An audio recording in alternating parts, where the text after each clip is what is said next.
Coming to you from the city with a tunnel that quite possibly leads to another dimension. It's Ventriloquism Weekly.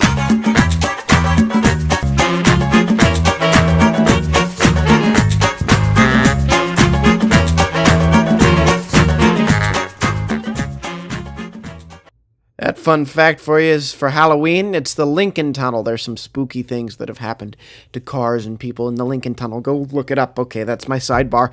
Welcome back on this Monday. I'm Matt Bailey, and I can't think of a better way to start this week off than by spending it with all you vents out there. And our guest this week is a true legend and loved by many. Not many, everyone. Everyone loves him. There's nobody that does not love Mark Waid.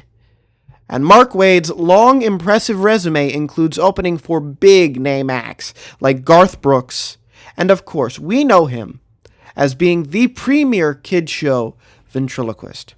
In this capacity, he has entertained millions of kids all over the country. In fact, I have no doubt that some of his former audience members include students here at my college. But did Mark Waid keep the secret to successful children's entertaining to himself? Absolutely not. Mark Waid has shared the recipe to his success with the Vent community several times over in books, on tapes, and in person. All of it in an effort to make sure that children get the kind of live entertainment they deserve for years to come.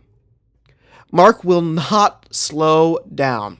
More recently, he and his wife Jody moved to Florida, where they will begin work on the new Maher Studios ventriloquism course, after inheriting it from Clinton Detweiler with the blessing of the departed's family.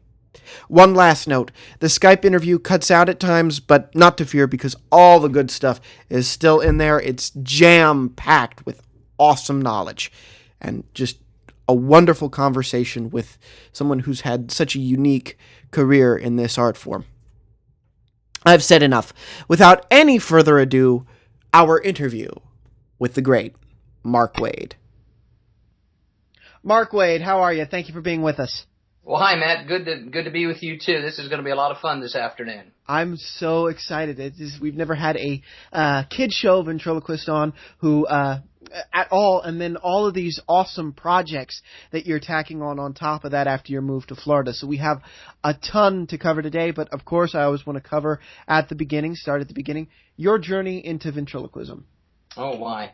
Well, I just ended my 35th year of performing full-time, being a full-time ventriloquist, traveled across the country, around the world doing shows, and it's been good. I started out as an elementary school teacher before that, and taught for 3 or 4 years, and then left to go full-time into ventriloquism. It was a good move because I've been busy ever since. Yeah, liked it a lot. That's great.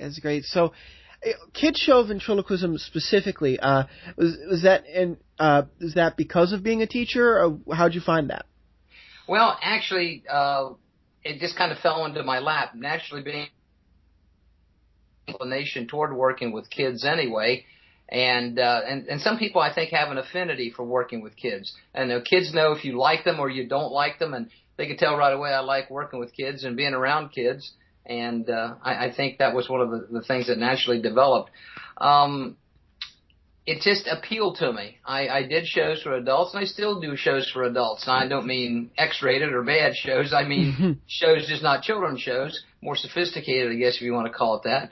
But I found out that there was a real need for good quality children's programming for ventriloquists. One of my mentors early on was David Ginn. Funny enough, not a ventriloquist, a magician. And he kind of opened the doors up to children's performing for me, and he and I became good close friends over the years. And yeah, it just one thing led to another. I was teaching, and I was doing shows on the side, and an agent saw me and said, "Hey, I want to use you as an opening act." I said, "Okay, I have the summer off. I can do that." He said, "I got a brand new act I want you to work with over in Virginia. Her name's Reba McEntire." Wow. So I was shot over to Virginia. Then after that, the guy called me, the agent said, "Yeah, I got another new act I think you'll like working with. His name's Garth Brooks." So I went out and I worked with Garth Brooks, and all in all, I did the fairs for about 8 years, all the time honing my skills with children and children's performing until then I could leave teaching completely and go into Vent full time. The summertime I did the fairs. The rest of the other 9 months of the year I did children's performing in schools and libraries, and I got to be get a reputation for doing those kinds of shows. So it's kind of stuck over the years. Yes, we'll come back to the Kids Show in just a second, but you brought up all these big-name artists that you open for. I ever since I found out you've opened for these acts, I've wondered, how did that work, the ventriloquist opening for the Country Music Act? How exactly, what kind of material did you have to do, and how did a variety act mesh with a music act like that? In those days, they loved having opening acts. I went out to what's called the Cold House. The audience wasn't warmed up. My job was to work 20 minutes before the big act to get the audience kind of in the right mood, laughing and jovial mood, so that the big act wouldn't have to do all that when they came on. They'd be like, so anyway, that was my job, and it worked out really well. I was a suitcase act, as they call it. I came out with a stand and a suitcase. The light was perfect because it was a big star. They had perfect light, perfect sound with sound guys there. I just had to get in and bring my suitcase in, snap it open, set it up, do my 15, 20 minutes, whatever they needed, and got them laughing and said goodbye and walked off. And then the big act, many times I have to MC the show too. I'd introduce the big act after me, and then it would come on and do it. They always said, you can be good, but don't be better than the big act. Right, and it's interesting, such a unique and varied career. So let's get back into the kids show stuff. Sure. What makes a good kids show performer? What makes a top-notch quality entertainer for children? Number one, you have to love kids. I mean, really love working for them, love their attitude, love their open and honest opinion of things. One thing about children, if they like you, they tell you. If they don't like you, they still tell you. Some people can't stand that brutal honesty that comes up when you work with children. So they go to the adult, clap politely and say that was very good, although they're saying it was probably pretty lousy behind their back. So they don't really get the full story. The kids, boy, it's right out front. If they like you, they tell you. I think that's number one on the list. You have to have an affinity for kids and work with that. Number two is I think you have to have humor and be able to create humor on their level. Now, there's a difference between being childish and being childlike. I think you can be childlike in your humor and the kids respond. But there's nothing worse than seeing somebody trying to be silly and kiddie-like in front of a group of kids, because I don't think they really accept that either. They want you to be on their level, but they don't want you to be a kid. They want you to be the adult. And so there's a fine line you have to walk there. Childish, not childish, but childlike. Like I said, you have to be able to manipulate the puppet, do all the things you do for an adult audience. You have to be able to do it. Just because they're kids, and some not informed ventriloquists say, it's a bunch of kids, it doesn't matter. Go out there, wave the puppet around, get your check, and get out of there. Well, no, it's a whole lot more than that. You know, you have to have a show that's honed, like any adult show would be honed. How to use kids on stage, bring them on stage, and how to get them off the stage in the correct manner, how to use them on stage without making a prop out of the kids. You want them to be part of the fun. So there's a lot of fine points that you have to look at when you're working with children. And it's a wonderful audience. It's been my bread and butter for 35 years, and it's one of the, I sometimes think, neglected ends, the poor stepchild sometimes of ventriloquism. But we've really made big inroads and made some big things forward with it. So I'm very, very pleased. That's one of my goals, is to put children's performing right up there with the rest of it, and I think it belongs up there. Yes, because they value quality entertainment for themselves as much as, grown-ups value quality entertainment for themselves. Exactly. And so my question to you, is why is the assumption then on the part of so many vents and so many vents that don't know better and agents that book vents that Kids Show is a starting ground for bigger things and not an arena unto itself? Well, I think, Matt, it's one of the things is the fact that they don't understand what's involved with it. If they knew what was involved with it, they wouldn't act or even talk that way or even suggest that. I think that's one of the things. They just don't know. And And they don't know they don't know. That's the problem. The other thing is with children's entertainment, there's a lot of it. There's a lot of different venues. You look at how many different ways you can go as a children's performer, and because there's a lot of it, they think it's commonplace. Well, it's not. Some people do only cruise ships. Some people only do nightclubs when they had them. Some people only did certain kinds of performing, only television. But when the children's performing, you can do birthday parties. You can do schools, fairs, any kind of festivals, any kind of thing where there's family and kids involved. You're there. And because there's so much work to be done in those areas, I think sometimes people label it as commonplace. Now, some people also don't think that the money is as good, and sometimes it isn't as good as some of the bigger shows. However, believe me, I would rather have children's shows than one adult show, because what happens is down the road, when the funding isn't there, the adult show goes away, and you've still got plenty of work to do with the children's shows. And you can make just as much money, if not more, than the adult entertainers. Right, because kids are maybe more so than adults always looking for something to learn through being entertained. You know, it's so interesting that. So, you're absolutely correct that it's just a lack of information. That's so interesting to hear. And I want to shift gears now. Sure. I'm sure we'll come back, but there's just so much to talk to you about. Okay. So much has happened. I'm sure you would agree. So much has happened to you in the last year. Wouldn't you say? So much whirlwind for you. And the big thing is the Maher Studios, which Tom Crowell, who we had on last week, kind of teased. And what can we expect from Maher, and how did that come about? Well, Clinton Detweiler and I were friends for many, many decades, and in fact, I wrote for his magazine, News Events, and I wrote for the Maher Messenger and other publications. I did his DVD that went along with it, of course, plus 2 other additional companion DVDs. So he and I had close relationships, he and Adelia and Clinton. So anyway, I often said to him, Clinton, when you decide to retire and you don't want to do this anymore, put me on the short list for somebody who would like to take this over. And he kind of said, well, okay, I haven't even thought about it. But, of course, I knew he had the family involved with his kids, so I just assumed they would get the first crack at it, which, they probably should have or would have. Mm-hmm. And they did, really. But when he passed away, suddenly I got a call from Joy, his daughter, telling me that her dad had passed away. And, of course, I made arrangements to fly out, and I spoke at the funeral. And after the smoke cleared away and things kind of started settling down, I talked to Joy and said, I would be interested in doing that if the family isn't interested. Of course, the family comes first, and I want you guys to get the first shot at it, of course. Well, all the family members really had other things going on and really didn't have all that much interest in running Maher Studios full time. Joy had run Maher Studios for a short while herself, but it closed Maher Studios itself, and one thing that was after that left from I think 2006 on was just the Maher course itself. Clinton had a retro kind of website, retro kind of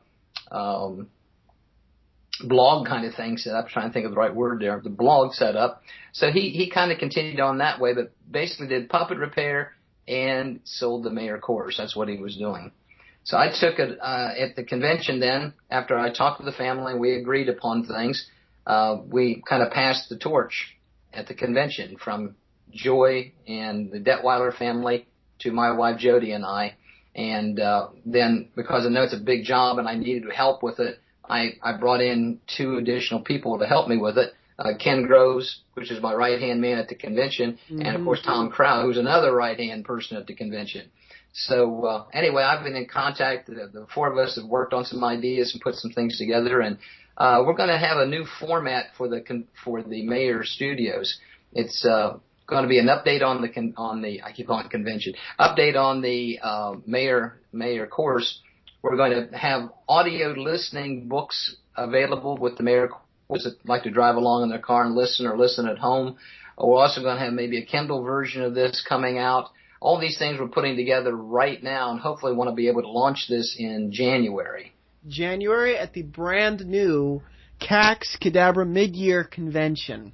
That's what we're hoping for, but we don't know how much, if it's going to be 100% ready or just partially ready. it takes a long time to go over all the material that's in the Maher course. So, and I've been busy with some other things here in Florida now that we've moved. And so, I think it's going to be really good.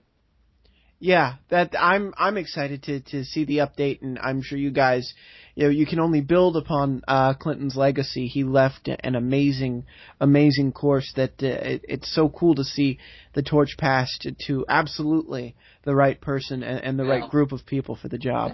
Thank you. I think it's going to be a good fit for us, and like I said, I went through the Maher course the other day and looked at all the booklets that came with it and all, and I really can't see a lot of improvement on it. In fact, I think Clinton did an excellent job with it. I think he covered everything really well. So we're going to keep with that flavor and keep some of the basic things that he's been doing, and some of it was passed along to him from Fred Maher himself. So all in all, I think we're going to be really in good shape.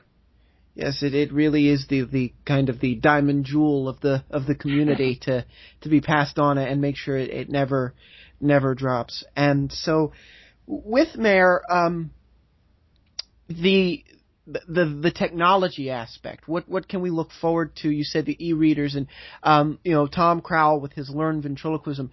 In what other ways is the technology kind of coming together for a new course? Well, one of the things that I would like to do, as far as being able to see how people are progressing with their performances, is go to Skype. Let them do their act or part of their act on Skype so I can actually see what they're doing and experience what they're doing rather than having to shoot a video, which is going to be staged, of course. Everybody's going to do that. And or just have somebody say, yeah, I saw him perform. He did a great job. And you're going on somebody's hearsay. I want to see the actual person themselves doing what they're doing so we can correct some of these things before they become ingrained habits with them. We want to get.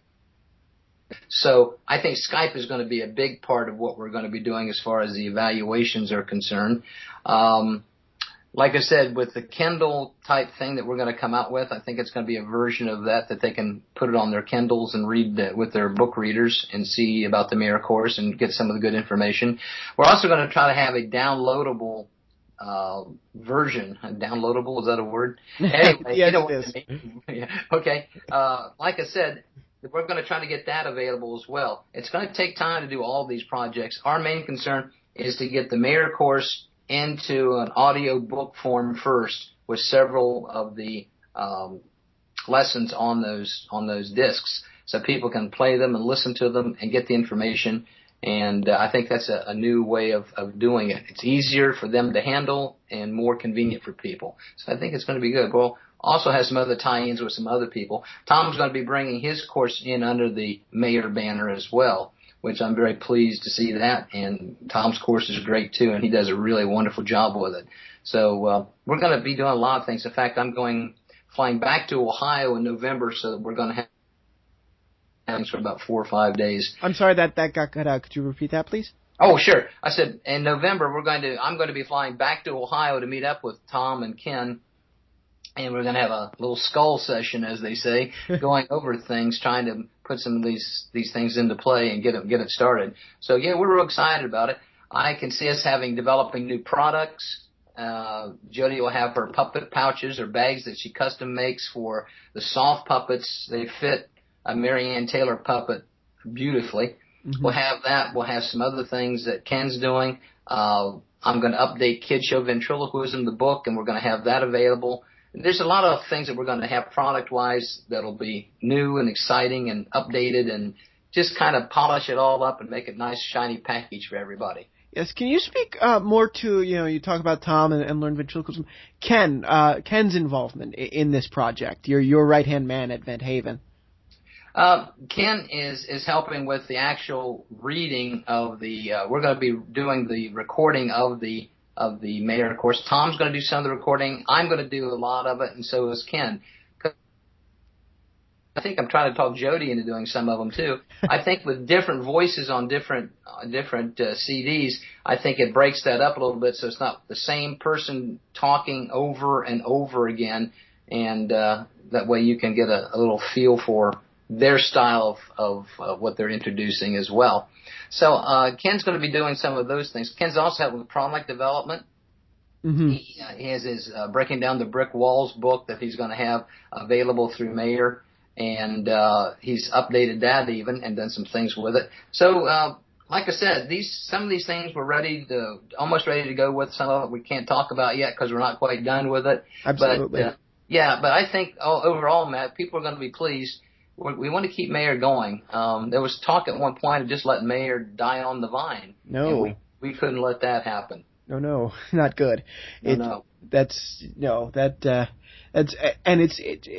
a noble mission. It really is to just pass that along. Well, we need to keep Maher going. It's been a staple for all these years, and that's why it's important that we keep it going. To reactivate the North American Association of Ventriloquists, the NAAV. Okay. Well, I don't think so at this point that we'll be doing the NAAV. I always thought it was a little limited to, North and South America here. But, I thought, well, now we maybe can make that international. So we'll see. I've got something up my sleeve for that as well that'll be more international in base. Also, I'm going to reactivate the Maher blog, and I'll be writing that and starting that out here over the next couple weeks. That's great. We'll keep an eye out for that. We'll let our listeners know. Right.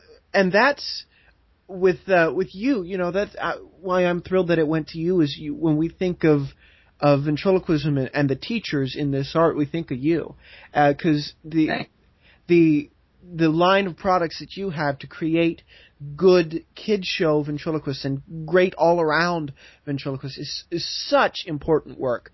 So what made you say, out of, let me open up my tool chest? What was that first to say, let me open up and tell the community what a good kid show entertainer is, what a good ventriloquist is? You cut out there just a minute, Matt. I hate to ask you to repeat that again, but you just went away there for a couple of seconds. Absolutely. I'm sorry. That's happening over here too. I said, when we think of you as a teacher, mm-hmm. I think of you as a teacher. What encouraged you? What was that spark to say, let me open up my tool chest, my years of experience, and offer this knowledge to the community? Well, I think there was a need to have good quality things out there for decades. Some of the stuff that came out ventriloquist-wise, number one, there wasn't much of it. And some of the stuff that in the olden days, I'm talking about in the 20s and 30s and even beyond that, or before that, the material wasn't accurate. It wasn't good. And they talk about it having to be born with a double larynx, talking about practicing with cotton balls in your mouth and practicing, and all these things. Basically, it was just a prop. It was a book for them to sell after their show to make a couple bucks in gasoline money. So, trying to learn from that was almost impossible. The Maher course was the shining light that Fred Maher did what a lot of ventriloquists did not do. He wrote down in a course form how he learned and what he learned from his years of traveling and being on the road. And that's the kind of stuff you want. Well, Fred Maher kind of inspired me that way, that he would do those kind of things. And, of course, Clinton and Adelia, they did the same thing. And I thought to myself, if I develop all this stuff and I keep it to myself, how is that going to help the vent community? How is that going to help kid show vents in particular, because that's one of my specialty areas? And I can't go to all the shows. I can't see all the kids everywhere. It's just impossible. So what you do is you want to put our best foot forward, and the best way to put your best foot forward is give them the best material and the best information that you can. And that's basically my goal in life, is to train people to be the best ventriloquists they can be and uphold our art. This business of don't worry about moving your mouth, and don't worry if the puppet doesn't move around. No, you've got to have all those bits and pieces, all the right parts in the right way, learned correctly. And that's one of the things I'm really kind of striving for. Always the teacher, right? That's right. You may have left the school, but the school didn't leave you. It's ingrained in me. It's in my family.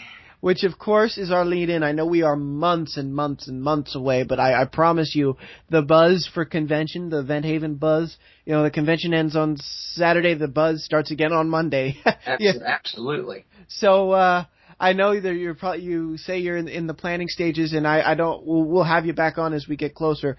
But can you just give us, the listeners who may not have heard the history, of your involvement with Venthaven and how you brought it back and made it what it is today. Well, up until about 1997, 96, I think it was, we had conventions every year, and it was run like this. One of the board of directors, now there's two different groups at the museum, Venthaven Museum, a board of directors and a board of advisors. The advisors are made up of usually professional ventriloquists that advise the board of directors on how to run the museum. We just advise. That's our role. The board of directors are the ones that actually do the spending of the money and the they decide on that from our input. In the olden days, we had an executive director that was on the board of directors that kind of funded the convention, and each year then they would move around and get a new convention chairman. I was lucky enough to run it like 11 or 12 times during that time period. Well, abruptly, we stopped having conventions in 1996 or 7. I think it's 96. For 2 years, we had an interruption in the thing. The executive director quit kind of unexpectedly, left us kind of in the lurch just a little bit, not badly, but enough that we couldn't recoup. And I understand their reasoning for having to have left. They had to move on to some other things. But we weren't prepared, any of us, to take it over. Well, it kind of just faded away, and Valentine Vox ran a convention for a couple years out in Las Vegas, more than a couple, but during that time period. And John Brooking, who was the president of Venthaven Museum, came to me and said, you know what, we got to get this back here at Venthaven where it belongs. He said, would you be willing to take it over? I said, yes, but I want to do away with this rotating chairman business. That way, I want to be the executive director, and I'll put a staff together to help me and bounce things off, but I have to have the final say on everything just to make sure that there's that continuity that we need. Wasn't trying to be the big cheese, but on the other hand, too many cooks in the kitchen sometimes. Mm-hmm. Right. So anyway, I took over, and this is I'm trying to think right now. I think it's my 14th year as executive director, and we built on what we had. We were at the drawbridge for a short few years there, mainly because we had a long-term contract with them.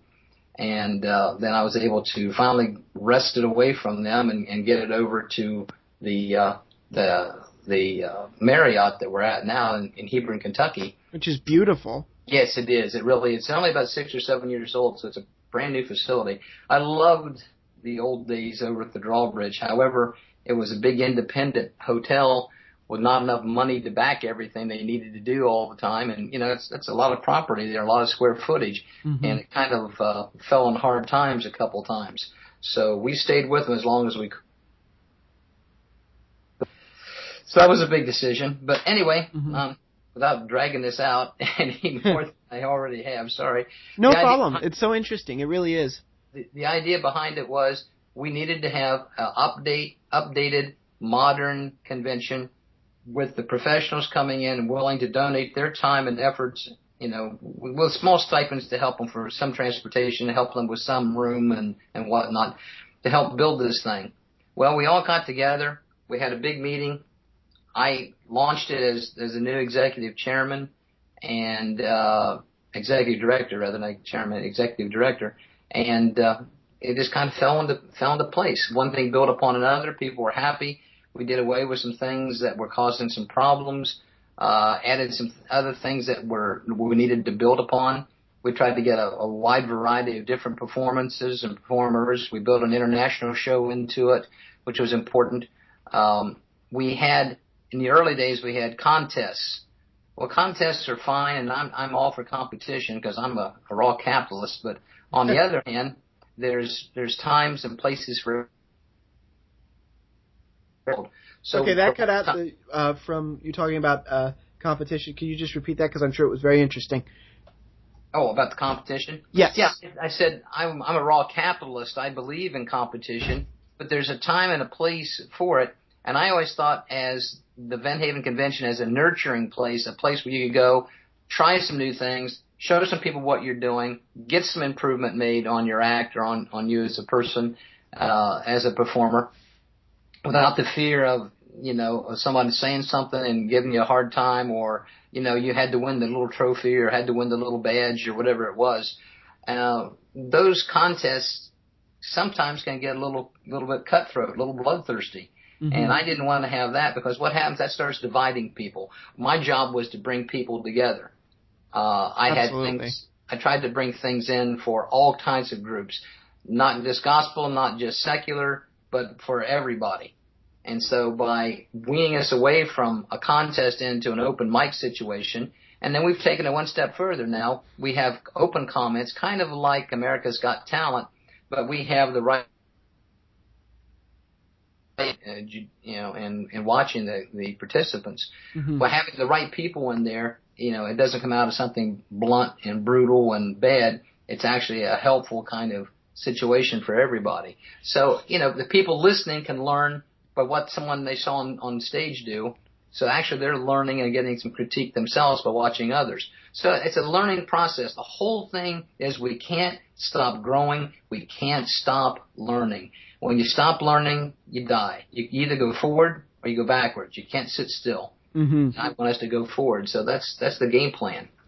That's great. And so, the convention, and I would argue, these last several years that you've been running it, has really spawned and inspired so many offshoots and different things and all these new things. And one of the things we're seeing with another institution that has been around for years, Cadabra, and Axtel Expressions puppet company is CAX, and you're going to be involved in that come January, correct? Right, it's a brand new thing. I've always been a big supporter of children's performing, whether it's magic or ventriloquism or juggling or whatever. Had to for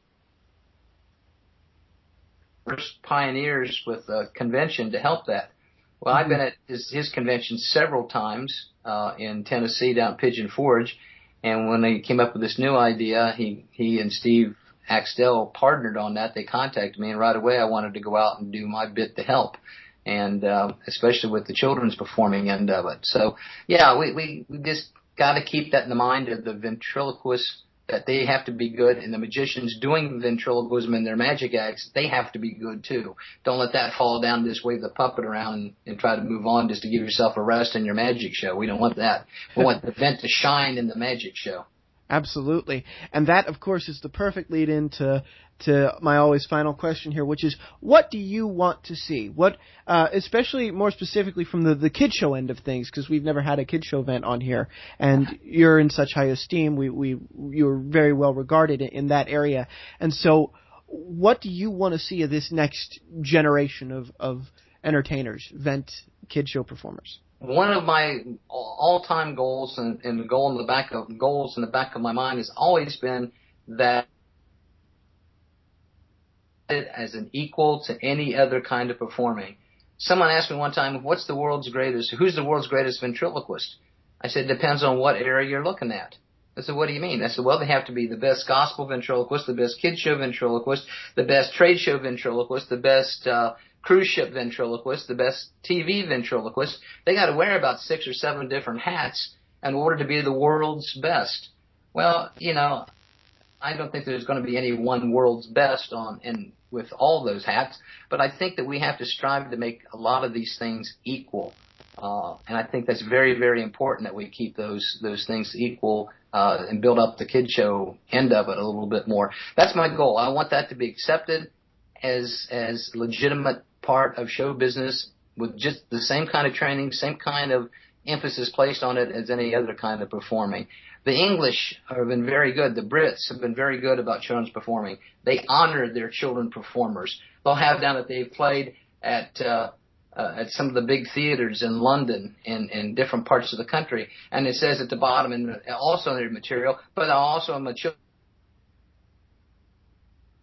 children's entertainer, and I'd like for us to have that same kind of esteem for our group, and I think we will. That's one of my goals in life, to keep that up. That's why I support not only Venthaven, but I support Cadabra as well. Absolutely. And through your efforts to make kid show performing quality, and to encourage the quality that comes out of kid show performing, you are increasing the quality of ventriloquism and entertainment as a whole. Mark Waid, thank you so much for being with us today. We really appreciate it. Matt, thank you, and good luck. Thank you. Mark Wade is a great man. Those of you will get that, and some of you won't. Okay. Mark, thank you for coming on the program. I had so much fun. We are halfway through the semester, and that means we are halfway through the season here on Ventriloquism Weekly, and we have so many more cool surprises for you, so stay tuned. And that's it for us this week.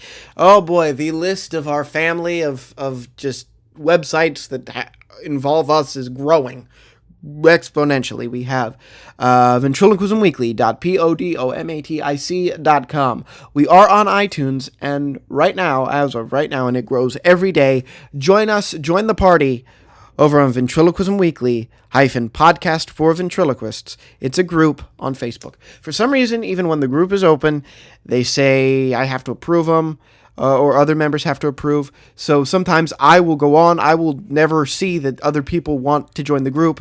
I'll look at it before I go to bed. It'll be at one number. I'll wake up. It'll have jumped like 10 people because everybody's adding everybody, and I love to see that. We are a ventriloquism community. That's what we are, the Vent community, and it's so wonderful to see that with all of you adding people to this group. So please continue to do that. Please continue to request to add, because more than likely within a few minutes you'll be involved in the group, and we would love to have you. It really is a party. So join us.